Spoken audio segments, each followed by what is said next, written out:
وقل اعملوا فسيرى الله عملكم ورسوله والمؤمنون وستردون إلى عالم الغيب والشهادة فينبئكم بما كنتم تعملون.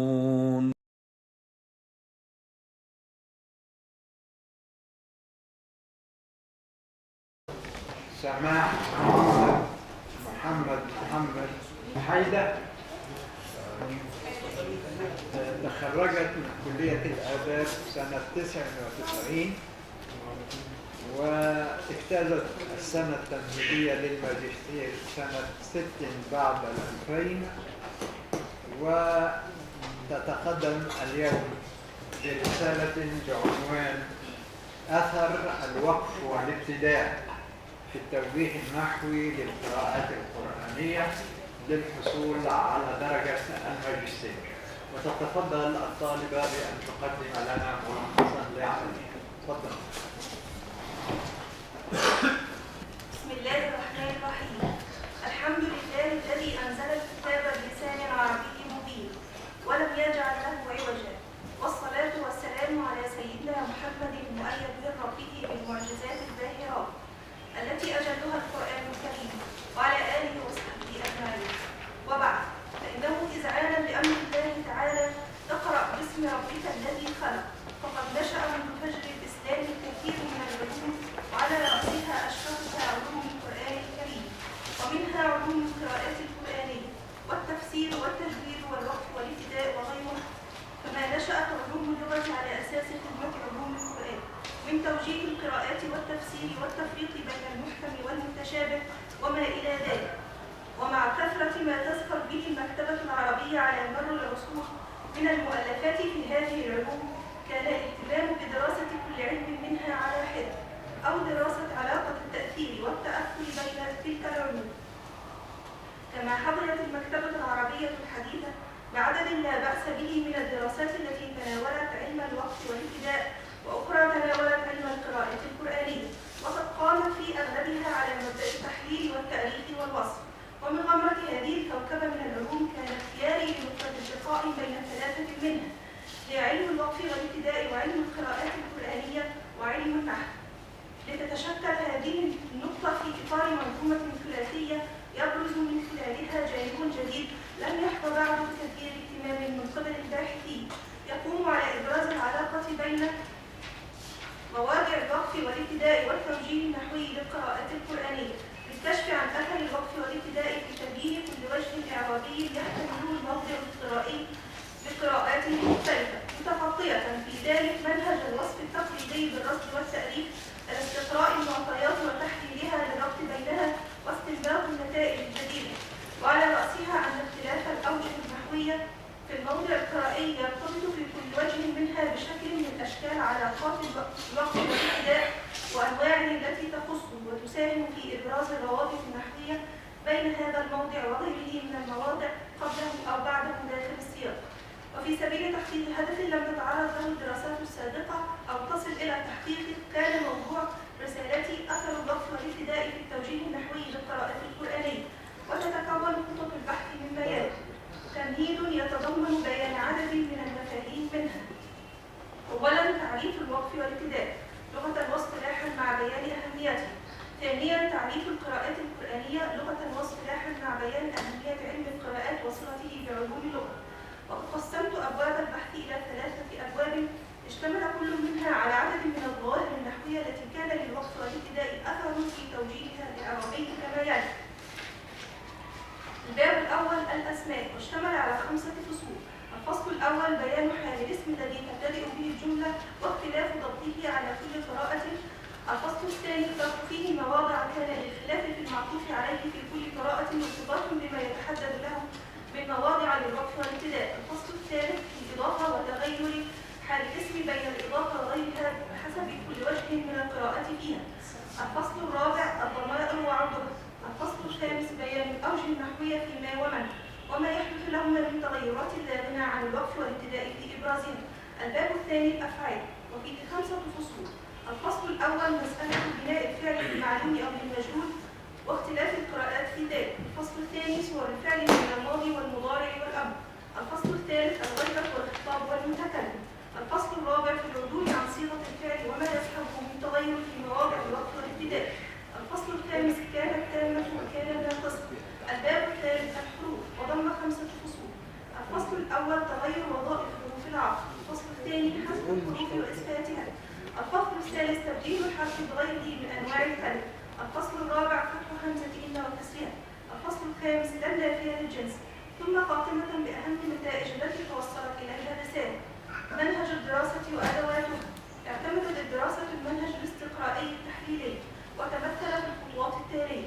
أولاً تجريد القراءات القرآنية موضع اختلاف التوجيه النحوي من مصادرها بعد مقابلتها على كل ما توفر لدي من كتب القراءات والتفسير واللغة. ثانياً تنسيق مواضع القراءات بوضع آياتها مرتبة بحسب ترتيبها في المصحف في مجموعات تختص كل منها بإشكالية نحوية معينة يحملها عنوان الفصل مع الالتزام بخط المصحف. ثالثاً تقسيم أوجه القراءات الواردة في الموضع القرآني إلى قراءة الجمهور والقراءة الصحيحة والتي اتفقت صحتها مع قراءة الجمهور والقراءة الشاذة وهي ما خالفت شروط الصحة. رابعاً تحليل الأدلة النحوية والمقابلة بين أوجه القراءات اعتماداً على المعيار الدلالي والمعيار السياقي في التوجيه مع الاستعانة بما يتناسب من بيان وتفسير وأسباب للنزول. خامساً بيان أثر الوقف والابتداء في كل وجه من أوجه القراءات وما تبعه من أوجه النحوية بالنقد والتحليل. سادساً التحقق من الآيات الواردة بذكر اسم السورة ورقم الآية وتخريج الأحاديث النبوية والآثار من مصادر السنة المعتمدة. سابعاً ذكر كل ما تيسر الوصول إليه من المصادر والمراجع التي توثق القراءات وتبين إعرابها في الحاشية. ثامناً الترجمة للأعلام التي وردت في البحث. تاسعاً تسجيل البحث بعدد من المدارس المتخصصة. وبعد فلا يسعني في هذا المقام إلا أن أتقدم بجزيل الشكر والعرفان لكل من أمد يد العون إلي بإرشاد أو نصيحة أو توجيه. وأخص بالشكر الأستاذ الدكتور محمد أحمد خضير رحمه الله وأقول له إن غبت عنا جسدا فسيبقى علمك شاهدا على عطائك الطياب ولنا زادا في رحلة العلم وابتسامة الأمل تنير لنا كل طريق الهدوء وكلمات الصبر والتفاؤل يتردد صداها في قلب كل من يفتقر. كما أوجه شكرا خاصا أعجز فيه عن رد الجميل لأستاذنا العالم الجليل أستاذ الدكتور حسين محمد بصار الذي تكرم في طوابع العالم ونبل أخلاقه بقبول متابعة الإشراف ورئاسة لجنة المناقشة. كما أشكر الدكتور محمد أحمد عسوي قدوتي وأستاذي ومعلمي منذ أولى خطواتي مع اللغة العربية تحمل مني الكثير فله كل الحب والتقدير. والشكر موصول إلى أستاذي الفاضلين عضوي لجنة المناقشة الأستاذ الدكتور رجب عبد الجواد إبراهيم لقبولهما قراءة البحث والمشاركة في مناقشته حيث كان لي الشرف في ذلك والنفع العميم وآمل أن أفيد من ملاحظاتهما وتوجيهاتهما التي أعد أن ألتزم بها شاكرة وعارفة بالجميع وجزاهم الله جميعا كل خير ونفع بعلومهم وإرشاداتهم الطيبة. وأخيرا وليس آخرا أشكر والدي العزيزين وزوجي الكريم وإخواني وأخواتي كل من وقف بجانبي بالجهد والدعاء. وأخص بالشكر الجزيل أستاذ الدكتور سيد البحراوي كما أشكر الأستاذ طلعت حيدة ومروة حيدة وشوزان كمال وجميع السادة الحضور أصحاب الفضل الكبير علي. لو اكتفيت بشكركم لقصرت في حقكم ولو دعوت لكم بظهر الغيب ما وفيتكم حقكم. وما كان شكري وافيا بجمالكم ولكني حاولت في الشكر مذهبا أفادتكم النعماء مني ثلاثة يدي ولساني والضمير المحجبة فجزاكم الله عني كل خير. إن كنت قد وفقت فيما قصدت إليه فذلك فضل الله يؤتيه من يشاء وإن كانت الأخرى فحسبي أني حاولت وجهها والنقص صفة من صفات البشر وما الكمال إلا لله وحده عليه توكلت وإليه أنيب.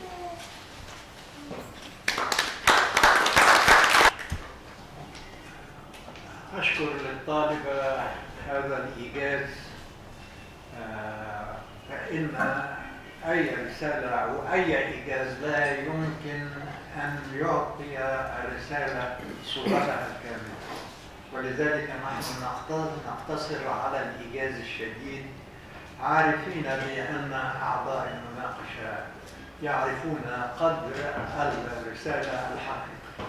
والمناقشة الآن للابن الكريم والزميل الأستاذ الدكتور رجب، الأستاذ بجامعة حلوان، ليناقش الطالبة ويقدم لها ما يبرئ رسالة من الشوائب التي تسربت إليها في أثناء العمل.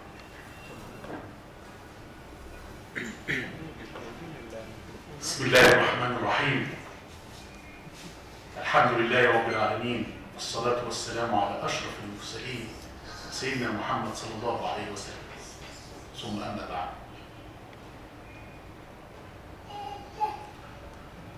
ليس منا من لم يرحم صغيرنا ويوقر كبيرنا ويعطي لعالمنا حقه. وعالمنا الذي نشرف أن نجلس بجواره اليوم أستاذنا الدكتور حسين نصار، هذا القامة الشامخة والقيمة العلمية والبقية من أثر السلف الصالح الجميل، إنه ليذكرني بالخليل بن أحمد. أكلت الدنيا وشربت من علم هذا الرجل، وهو في خصه هذا لا يدل على شيء. فشرف لي أن أجلس بجوار أستاذنا الدكتور حسين نصار، ويسعدني ويشرفني أن أكون بجوار أخي الجاد الفاضل الذي لمسنا فيه ذكاء منذ أيام الطلب، الأستاذ الدكتور أحمد عطا. كما أتقدم بخالص الشكر والمودة والمحبة لأخي الدكتور محمد عيسوي، لقاء السريرة وخلوص الطوية، أحبه في الله. والشكر للباحثة أن جعلها الله عز وجل سببا في هذه الصحبة الطيبة المباركة في كلية الآداب جامعة القاهرة، التي نعتز ونفخر إن مناقشة أي رسالة ينبغي أن يدور حول 5 محاور. المحور الأول الهيكل العام أو البناء العام للرسالة، كيف بنيت هذه الرسالة. الجانب الثاني يتعلق بالهدف والمنهج الذي سارت عليه الرسالة. هذه الرسالة كان لها هدف وسارت على منهج للوصول إلى هذا الهدف. الجانب الثالث المحتوى والقضايا والآراء والمناقشات التي وردت في صلب الرسالة. الجانب الرابع الأسلوب والصياغة التي قدمت بها الرسالة. الجانب الخامس والأخير حظ هذه الرسالة من الابتكار والتجديد. مناقشة أي رسالة يدور حول هذه المحاور ال5. أبدأ أولا بالجوانب الإيجابية الموجودة في الرسالة. جوانب إيجابية موجودة فيها جهد مبذول لا يمكن أن ينكر، في غزارة في المصادر والمراجع لا يمكن أن ينكر. التزمت الباحثة بمنهج صارم طبقته من أول الرسالة إلى آخرها، ظهر ذلك جليا في كل فصل من هذه الفصول. طالبة سماح محمد علي حيدة، فإني أيضا أتوجه إليها بالتهنئة منذ البداية على هذا العمل العلمي. أولا أهمية هذه النوعية من الدراسات القرآنية، حيث إن علم الوقف والابتداء من العلوم المؤثرة في القراءات القرآنية بشكل واضح، لدرجة أن أبا علي الفارسي المتوفى سنة 377 هجرية ذكر أن هذين العلمين هما البلاغة. عندما سئل ما البلاغة قال معرفة الوصل والفصل. وقد ذكر الإمام علي كرم الله وجهه معنى قول الله تعالى ورتل القرآن ترتيلا، قال معرفة الوقف والوصل. إذا هذا علم مهم، والطالب عندما يبحث فيه فإنه يبحث في قضايا نهتم بها جميعا، سواء في تعلقها بعلوم القرآن أو في تعلقها بعلم النحو. أيضا هناك شيء مهم يثقل هذه الرسالة، وهي صعوبة مثل هذه النوعية من الدراسات. أنا باعتباري متخصص في مجال الدراسات الإسلامية، فهناك علمان على درجة عالية من الصعوبة، هما علوم القرآن وعلوم الحديث النبوي، والدراسات اللغوية بصفة عامة التي تتصل بالعلمين هي دراسات صعبة. أمدح فيك أيضا يا سماح الأمانة العلمية التي تتمثل في عرض محتوى الدراسات السابقة المتصلة بموضوعك منذ البداية، وأيضا في التعامل الدقيق مع المصادر والمراجع. وأمدح فيك أنك لم تجعلي مقدمة البحث في ذكر المنهج بطريقة صماء، وإنما عرضت أيضا الخطوات الإجرائية التي سوف تتبع في تحقيق هذا المنهج، وإن كنت أنا لي تحفظ على هذه الخطوات الإجرائية سأذكره في حين. في الحقيقة هذا أمر يعني قد يكون نادرا في الدراسات العلمية التي نناقشها. الطالب يعرض المنهج فقط، لكنه لا يقول لي ما الخطوات التي سوف أتبعها في سبيل تحقيق هذا المنهج الذي ذكرته. من أيضا الإيجابيات في دراستك البداية بالتحديد الاصطلاحي. تحديد المصطلحات يعني يفك كثيرا من الاشتباكات والمشاجرات التي قد تحدث عند المناقشة، فأنت اتفقت على تحديد اصطلاحي ونحاسبك على هذا التحديد. أيضا حسن الأسلوب وقلة الأخطاء. ربما كان المراد بقراءة الجمهور القراءة التي تنتسب صراحة إلى أحد القراء السبع أو العشر، والقراءة الصحيحة ليست منتسبة لأنه لم يذكر أحد من القراء السبعة أو العشرة هذا الوضع في هذا المجال، فاعتبرت قراءة صحيحة لأنها لم ترد عند أحد من هؤلاء العشر. أقول ربما كان ذلك لأن كما تعرفون أنتم أهل العلم القراء لا يأتون بكل ألفاظ القرآن في تحديدهم، إنما يأتون بالمواضع التي يختلفون فيها، فربما كان هذا.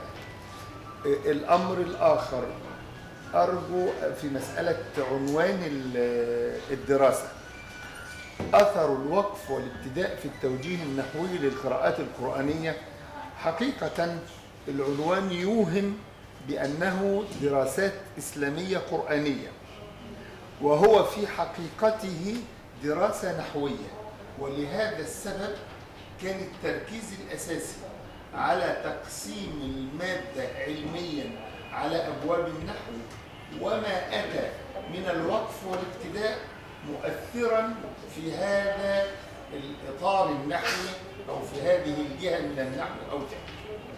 هذا ما أردت أن أوضحه، وأشكر لكم إصغاءكم وهذه الفرصة التي أتيتني إياها.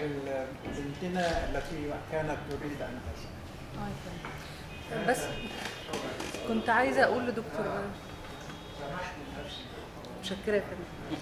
لا، دكتور رجب كان بيعلق على سماح وإن النحو طغى على الموضوع، فأنا كنت عايزة أقول إن سماح اللي يعرفها يعرف ان فيها أنت يعني تدافعين عن سماح. نعم. سماح اولا هي عاشقه للنحو من واحنا اطفال، فهي كانت استاذه النحو دي كلنا. ثانيا سماح مبدعه، فهي رسامه هايله. بسم الله الرحمن الرحيم. بعد مناقشة الطالبة سماح محمد حيدة في الرسالة المقدمة منها بعنوان أثر الوقف والابتداء في التوجيه النحوي للقراءات القرآنية، وبعد المداولة تقترح لجنتنا منحها درجة الماجستير بتقدير ممتاز.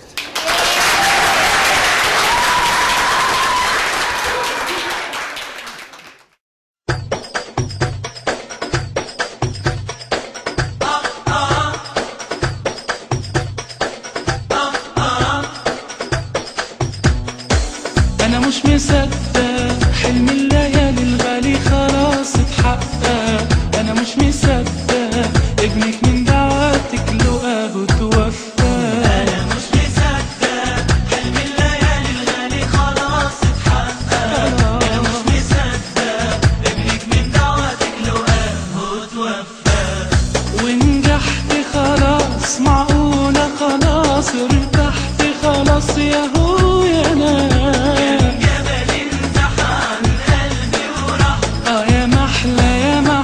طعم النجاة خلاص، معقولة خلاص، ارتحت خلاص يا هو يا ناس. قلبي وراح يا محلى طعم النجاة. أنا مش مصدق حلم الليالي الغالي خلاص اتحقق. أنا مش مصدق ابنك من دعواتك لقاه توفى.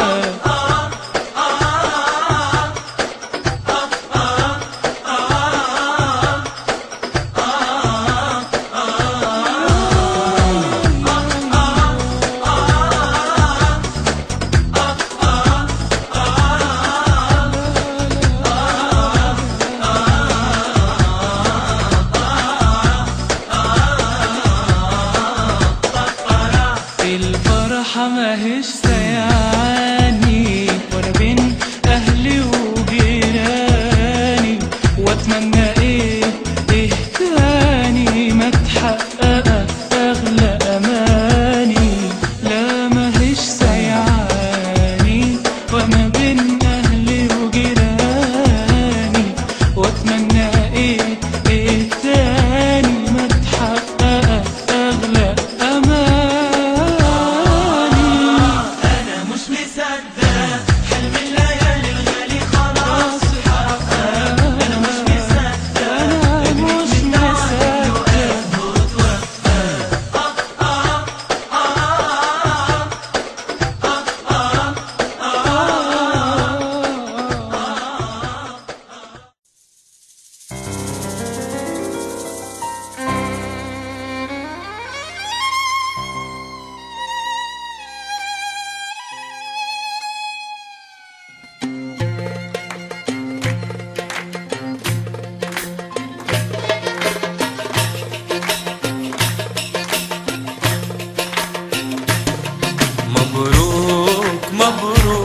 يا حياة قلبي مبروك مبروك مبروك، يا حياة قلبي مبروك. هالفرحة فرحتنا والفرحة جمعتنا، وشو حلوة دنيتنا.